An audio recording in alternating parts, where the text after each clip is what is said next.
Like filmmaking wasn't so common here in Pakistan back then. Like nowadays, because of social media, everyone has camera on their phones. But back in the days, filmmaking was nobody would even think about making their son a filmmaker. So that's like one in a million chances.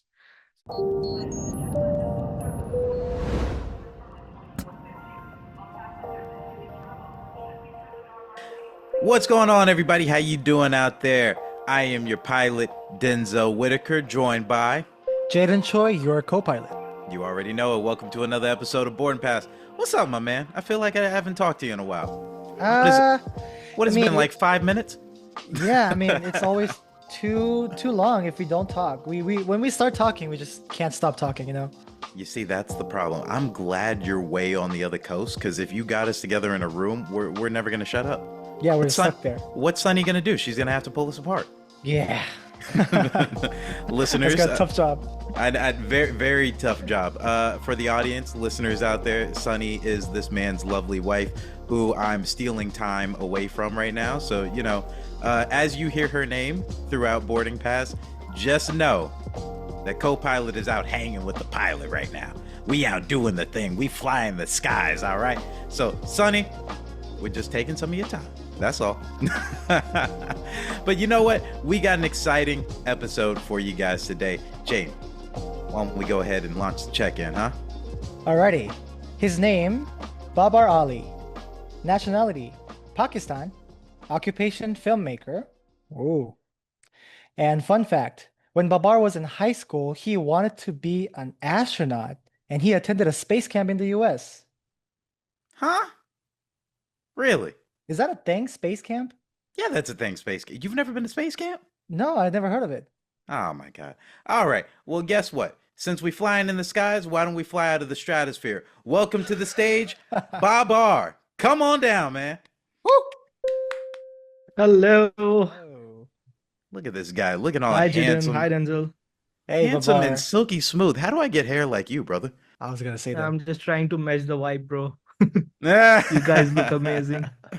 you guys know what the theory is? Have you read the book The Alchemist? Yep, You have, Babar? I did. I love that. The Alchemist is fantastic. Jane, just to catch you up, right? The Alchemist, within the book, they talk about the land of milk and honey, right? Where sometimes, God will show you what the promise is and he'll introduce it to you, or either it could be, how would they say, beginner's luck. Beginner's luck is how it's referenced in the book. Hmm. You'll have this striking, uncanny ability to achieve something in the beginning, and you're shown the promise, you're shown your talent, you're shown your ability. And then all of a sudden, the rest of it is like, oh, you're working towards that promise, but you already know you could do it because you started off on a high note. Babar, what was that for you in your career? Well, it was back in 2011 when I got a chance to attend the space camp and become an exchange student. So I flew to the United States, from Pakistan. And there I met a filmmaker and I got really inspired from him. He was a documentary filmmaker, taking his shots, but he was quite friendly.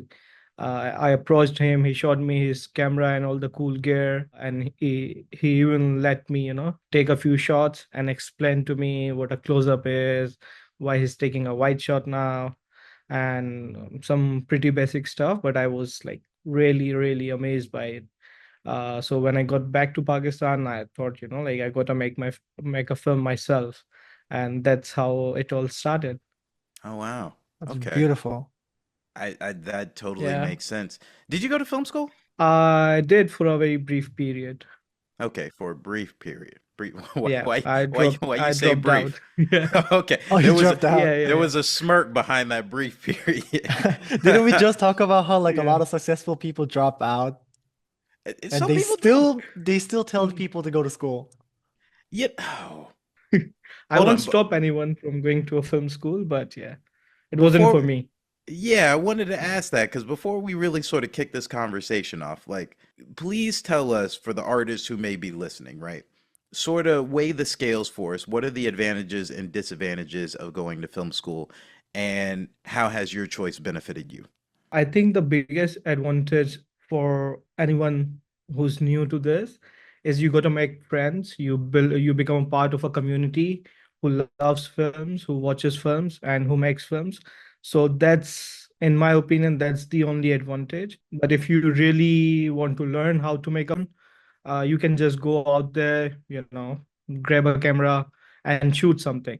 That's going to teach you a lot about filmmaking itself. So, like, I was in a hurry. Like, I used to always be in a hurry. So, I was kind of getting frustrated because before joining the film school, I was making a short like every month. I was producing something, shooting something, editing myself, writing. But I just felt like the film school, that route was a bit slower for me. I wanted to move things like quick. Let me ask you something, Babar, because I had the pleasure of watching your feature film, John, which we're going to talk about today, and of course, the journey that led up to John. Audience, just for a second, John is a wonderful, wonderful feature that Babar has crafted. I mean, masterful on every level. The writing is wonderful. It's nuanced, it's detailed, so rich in characters. I really found myself taken with the plot, but also too, I could tell that was coming from a real personal place, and I'm really excited to talk about it.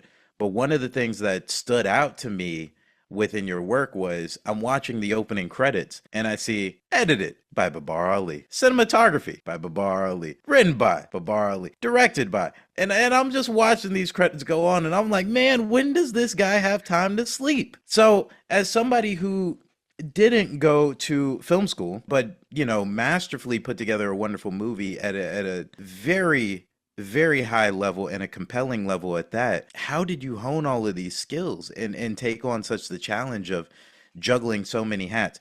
Walk us through your journey, right? What was your first film that you've ever made? Whether it be short film, commercial, what was the first thing that you shot? So my first film was a short, and it talked about street crimes, like, so in the story there's this guy who's the only son of his parents, and someone wants to snatch his cell phone that is like very dear to him because he saved a lot of money for it, and then he finally bought it, but there's a robbery and they're trying to steal it. And so street crime was pretty common in Karachi at that time and still is. So it explored how, like these street crimes, they operate and how it affects the people. So it was about violence. The film was about violence. And you're from Karachi, right? Yeah, I'm from Karachi. Was it Uh, based on your like personal experience, like where you see like things going on, or was it more like you wanted to just highlight stuff that's happening?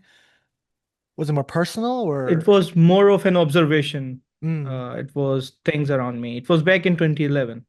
I see. So these were the things that were happening around me, Wow. and I would hear stories. Like there were a few crimes that I became, like I witnessed, like from a very close distance. But yeah, it was about all these things, like some killings that were happening. Some, like, not my friends, but a brother of my friend was targeted, and some of my family members were also targeted who Mm. lost their lives. So it was about that. I'm sorry to hear that. Yeah, very sorry. Yeah. Wait, so unpack that for me for a second. Now, they were targeted because of the phones or just because of street crime in general? So this is where it gets complex. Street crimes are common, but so for example, my friend's brother, he was targeted during a political conflict. So in Karachi has suffered from all different directions. There have been these street crimes, political conflicts, religious conflicts, and then some gang wars. Let me ask you this, Babar. When they say certain environments shape individuals, right? Um, Look, just being transparent as a black American, right? I could have, I don't know, been raised in the slums. I could have been raised in the quote unquote ghettos of Los Angeles, correct? And that could have altered and or shaped my life path. Let me ask you more of a spiritual question first, and then I want to ask you kind of like an applicable question. The first one I'll ask is, do you believe that your fate is determined? I think so. Yeah. Okay. Okay.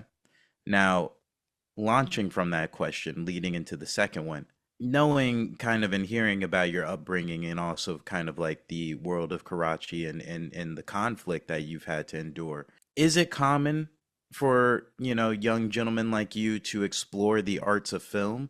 And if so, or if not, what is your purpose? What is your, I guess, mandate in terms of using film to help bring awareness to the conflict that's happening in the place that you were raised?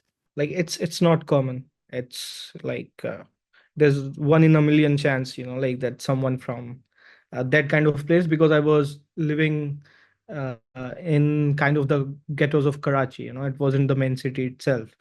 So it's like it's one in a million, like that someone from that place would become a filmmaker, especially in like 2011 or 10, because like filmmaking wasn't so common here in Pakistan back then. Like nowadays, because of social media, everyone has a camera on their phones. But back in the days, filmmaking was like nobody would even think about making their son a filmmaker. So that's like one in a million chances. So I think it happened, and I think my school played a big role. So the school that I went to, it was a fully funded scholarship that we got there. Like we used to get the uniforms, books, and everything for free. Like they didn't charge us for anything, and the quality of education was really good compared to the schools around us. So the infrastructure was really good. So like we were competing against the big schools in Karachi, despite belonging to this community. So I think Kurangi Academy was the name of the school. They played a big role in this. Because otherwise, like if I didn't get this exposure that I got from the school that I went to, life might have been very different for me. So hearing this, Babar, makes me wonder, like you said, it's very common. You said one in a million. You quite literally said one in a million chance to, be involved in film in general from where you're growing up, where you come from. What were the difficulties that you had to go through in order to pursue what you're doing right now? Like just to explain them what I want to do was a huge challenge, because the only camera guy they would see was during the wedding shoots. Like if there's a wedding going on, there's a videographer that would show up with the huge camera, with the VHS camera. That's the only camera guy they knew. Like so they were like, "You want to be a wedding videographer?" I'm like, "No, I want to be a filmmaker." Like, and actually the cinema industry in Pakistan has also, like in the 1980s, what happened was they burned down all the cinemas because of some religious conflicts. So the cinema industry could not grow up. Yeah. So like there was a lot of religious extremism. So the cinema industry was kind of wiped out. We tried to get back on it, but we what we were doing were we were watching Indian movies, Bollywood, mostly, because Pakistan was not producing films because of like there was no place to screen them. The cinemas were burned down. Like there were only a few screens left, but it wasn't enough to generate the profits. So the cinema industry, it went down. So like I couldn't explain to anyone, what would I do? There's no cinema industry. And I was a really good student. So all my teachers and this school that was that where I was going to, like they wanted me to be successful, and they're like, "You're an amazing student. You'll be good at anything, but please don't think about this one. Like this is not the path to go." But I was persistent. Like I knew I could, like create my way. What kept you motivated? Like what internally inside of yourself kept you motivated during that time? Because I mean, anybody could look at the challenges ahead, could look at kind of the walls that were placed and, become defeated along the way. Like what in it inside yourself that you knew this was gonna happen, this was gonna work? I wasn't afraid, like I'm not afraid of being poor. I'm not afraid. Like I've seen the worst, so I wasn't afraid, like I just wanted to be at a place where I could enjoy what I'm doing, and not care too much about the money.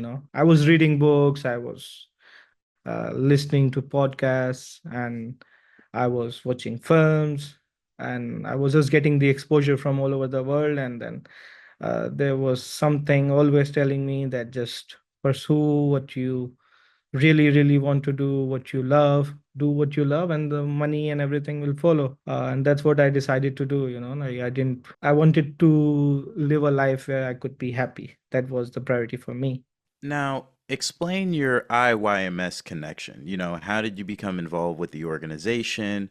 When was your first time attending the summit? Because ultimately, I mean, IYMS became one of the major keys to making John, correct? Yes. So back in 2016, I just came across a Facebook post about IYMS, and I applied. It was happening in Nepal at the time. It just really looked like a cool place, and where filmmakers from all around the world would come together and make films, and it seemed like a great opportunity to me. And I just filled up the form, wrote my story, and I sent it. And Evelyn got back to me, and Evelyn was like, "Hey, it's really good to hear from you, and we can't wait to see you in Kathmandu." So it was supposed to be sponsored by a UN organization at the time, but I'm not sure what happened. They backed out from, so the UN organization from Pakistan, they backed out. And then Evelyn was like, "Baba, just get here. If you can afford a flight, just get here and we'll take care of the rest.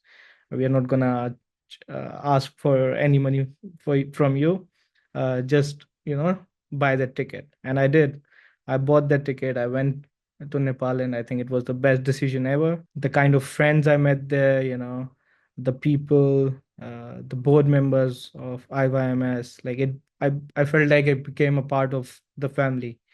And then since then, I've been going to the summits almost every year.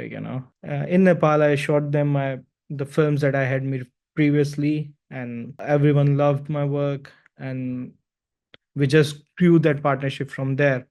When was the moment where you went to Evelyn or IYMS and was like, hey, I got this feature film I want to make? What was that conversation like? And I formally, told the story to Evelyn, like, and she loved it. And she's like, "You gotta make this one." She promised, like, whatever she can do to help me, she'll do it. I started saving up, and me and Evelyn, we kept on talking, like we used to have conversation like almost every 2 months, and we would talk about the feature length film, about John. And I kept on writing, like Mm-hmm. drafts after drafts. Mm-hmm. And finally, when I had the draft in my hand ready, like I believe that, like I've finally written the draft that I think is going to be good.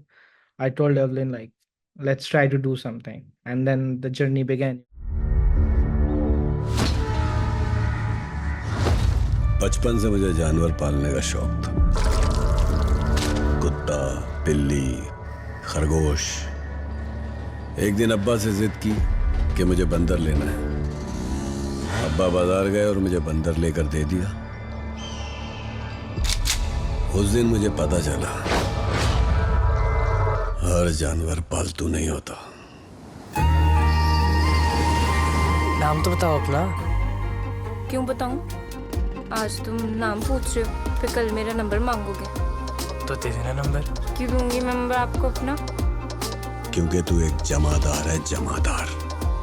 और जमादार गरीब होता है, और गरीब की कोई इज्जत नहीं होती। मुझे कश्मीर जाने का बड़ा शौक है। ऐसे सब कहते हैं कि जन्नत जैसा लगता है। कितने पैसे चाहिए होते हैं कश्मीर जाने के लिए? दरअसल मुझे एसी वाली ट्रेन में जाना है। बिना एसी वाले के मैं जाऊंगी तो फिर तो हालत ही बुरी हो जानी है। यार दाऊद, इंसान का बच्चा बन। सनम के साथ बैठा हुआ था, पप्पी होने लगी थी मेरी। अच्छा हुआ ना तुझे जगा दिया, वरना तेरा ट्रक कल्टी हो जाता। जिंदगी ऐसी है मेरे दोस्त। अभी आए थे, अभी निकल लिए। हाँ, लाखों रुपया कमा लेती है नौकरी से तुम। कश्मीर जाने के पैसे जमा नहीं हो रहे, मुझे खिलाओगी। दूर रहो मुझसे जॉन, मुझे तुमसे ना डर लगने लगा है। ऐसा मत करो मानिया। अपनी जान पे खेल के बचाया मैंने तुझे। ये सलाह दिया तूने, होंठ फाड़ दिए मेरे। एक बार खून का दाग जम जाए ना तो फिर उतारना बड़ा मुश्किल हो जाता है।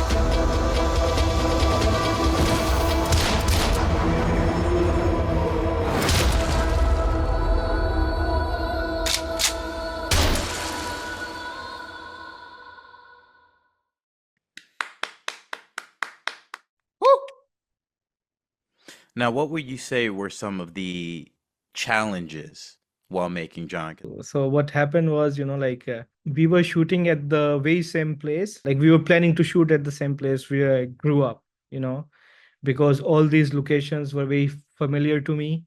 And from a production point of view, I had the access, and I could shoot like anywhere. It was like a set built for me. We decided to shoot there. We had these locations and we were prepping them up, we were building things around the houses that we had, some pen jobs and stuff like that, so the whole crew was working there, the art director, the production designers.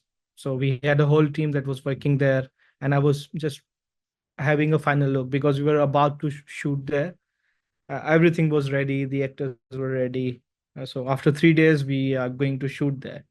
That was the plan. And then after the visit, I had a meeting. So I left there. I drove my car and I'm just driving, like going to this meeting, a very important meeting. And then suddenly I get stopped by two men on a motorbike. And then one had a gun and he came towards me and he banged the glass of the window. I didn't know what to do. I just looked at him and he's like, I want everything you have. Now I had a decent car and I was making a movie. So everyone knew that this guy is making a movie. So he might have a lot of stuff, cash and maybe, his laptop, phone. So they just wanted to grab everything that I had. And I just, like for a second, I thought to myself, no, I'm not gonna let them take these things. So I just put my foot down on the gas. And as I'm passing this guy, I hear this loud bang. I kept on driving, but after a time, I realized that the gun has been shot and I've been hit, you know. But I still, I tried to stay very calm. I felt a bit dizzy and I felt Mm-hmm. like I'm losing the control of the car and I'm going towards uh, going off the road, but I just tried to stay very calm and then I Where were you brought the car shot? back. Where were you hit? I was hit it passed through my hand and Uh, then it went inside my chest from here, from Oh the my side, under goodness. my shoulder, and then it got out from here, like from the middle of my chest. So all oh, I could see, like I was wearing a leather jacket, so I couldn't see where I was hit at that yeah. time. Yeah, I just kept on driving and then I started calling my friends, and I had to Now, drive really fast because I thought, maybe they are following me. oh my God. Yeah. That's scary, man. I'm glad you're still alive, man. Jesus. I mean, at that moment, what's going through your head, man? Because I'm sure, you got to go to the hospital, you got to get this taken care of. Like you said, you're 3 days away from filming at that location. What's in your head at that point? How do you continue forward? Yes. So at that point, like when I'm driving the car, I just like I'm still in the film zone, like I'm a first time, like it's my dream to make a feature length film and it's finally happening. We are going to shoot in a few days. So that's all what I wanted to do, like I just want to go to a place where I'm safe. I get the treatment that I need, and then I'm back on the set. That's all what I'm thinking. So I'm calling my friends, like luckily there was a friend who was living nearby. So I went to his house. It was like 4 to 5 kilometers away from that place. I drove to his house and it was winter. So I was wearing a leather jacket. So when I went to his house, I shook his father's hand. I'm like, Assalamu alaikum, uncle. I just say the greetings. He doesn't know like what happened to me. And then when I take off my jacket, his mother is there and she just screams and falls down, She fainted, looking at me, looking at all the blood because there was a hole in the middle of the chest. And then they got all the help. And I could hear them, like calling everyone that like he might not survive this. So that's when I realized, like it could be very serious. Oh my God. Yeah. But like I was pretty calm, and a lot of it comes also from the exposure that I had of the violence that I've seen while growing up. Like I've seen blood. So but like the only difference was that it was mine, not someone else's. Mm-hmm. So the wound was mine. That was the difference, but like the exposure, it helped me to stay quite calm, and that's what helped me survive, I think. So we didn't change anything in the script, but I think it added a lot of depth to the film itself, because the film also talks about violence and all these things that are happening in Karachi. And now I had a very close experience of all that, like previously I was just an observer, but I also became a survivor of the violence in Karachi after this incident. So I think it added that depth The into the depth. film. Yeah. Uh, It fueled you. yeah. Yeah, Turning it did. tragedy into triumph. That's what that sounds like. Yeah. Thinking of John, thinking about your first film, and then, like you just said, having the pleasure and the privilege of traveling and getting to understand that these aren't just Pakistani problems. Talk about sort of the central theme throughout your projects of kind of those who are overlooked in society and why you feel compelled, to tell these stories. How are you Yeah. using your voice as a filmmaker to highlight these challenges? So over the years, I think in almost all the films that I've done, the main theme has been the lives of underprivileged people and the challenges that they face, like because I myself come from a financially challenged background. So like things are different for them than the people who have, like at least 3 meals a day, or 2 meals a day. But the lives of underprivileged people, it's a bit different. They have to struggle each day to survive. So the problems there are quite different, and that's what affects their, like mental abilities as well, because of lack of education or whatever you say. And I sort of wanted to highlight these people, because who else would tell their stories, and it's very important to tell the stories of these people, not only for others but for them as well, because we used to make these short films and we used to screen them in the communities, and they would really enjoy these films and they would really connect to these films because these were their own stories. And I always try to make these films entertaining, you know so they're not preachy, which is very important. Like if you watch John, I've tried to make this film, like it's quite dark, the story is quite dark, and the issues that we're exploring are quite dark, but at the same time, add these characters, I add these humorous scenes so that the audience doesn't feel like we're preaching. Yeah, you definitely made it richer for sure. Yeah, absolutely. And just even the metaphors throughout your films as well. I mean, case in point with John, the narrative metaphor of having a grip upon someone and losing the grip, I thought was, oh man, that was genius work. Yeah. Or the story that Dowd tells about not all animals can be pets. You know what I mean? Like there's a way that you sort of put the medicine in the cake, so to speak. And you've done it quite well. You've done it quite well and made everything entertaining. I mean, truly, just from the works that I've been able to enjoy of yours, Babar, you're truly a masterful filmmaker, and I look forward to seeing more of your work. Before we get out of here, let's have some fun, shall we? Jane, you ready to have some fun? Yep, I'm listening. I have a question for you that we love to ask all of our guests. What would you attempt to do if you know you could not fail? Right now, Babar Ali, in this moment, walking out of this podcast, what do you think that is for you? Mm, I would make the most expensive film ever made. Okay. Ooh. Okay. Do you have a Yeah. plot in mind for that already? No, but once the money comes, I'll Yeah. have a story. Okay. It has If to be very expensive, because I know I can't fail. it So, has to be very expensive. What's that number for you? Put a number on it. uh, There might be an investor listening to this right now, so you might shoot your shot here. You never know what's gonna happen. what's the most Come expensive film on. ever made? Avatar? Yeah. Avatar? Avatar's up there. Uh, Definitely. yeah. Okay. So maybe double that, the budget for Avatar. Double that. Double that. Listen, my man is in Dubai right now. He's seeing big money out there. To anybody who is listening or watching, Babar is shooting his shot. Double the money of Avatar, please.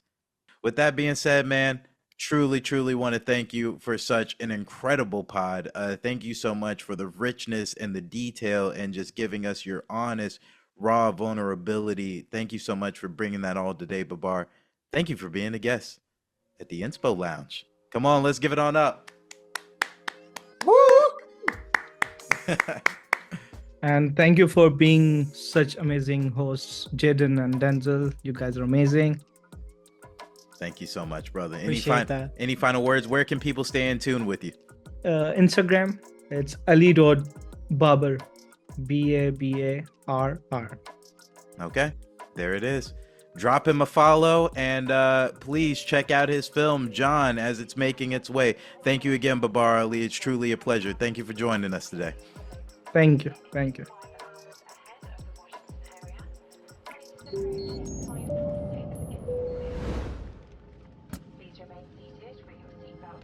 Boarding Pass is brought to you by IYMS Films, available wherever you listen to podcasts. If you enjoyed today's chat, please share, subscribe, like, and review. We definitely want to hear your feedback, and we always appreciate you tuning in. We'll see you next time.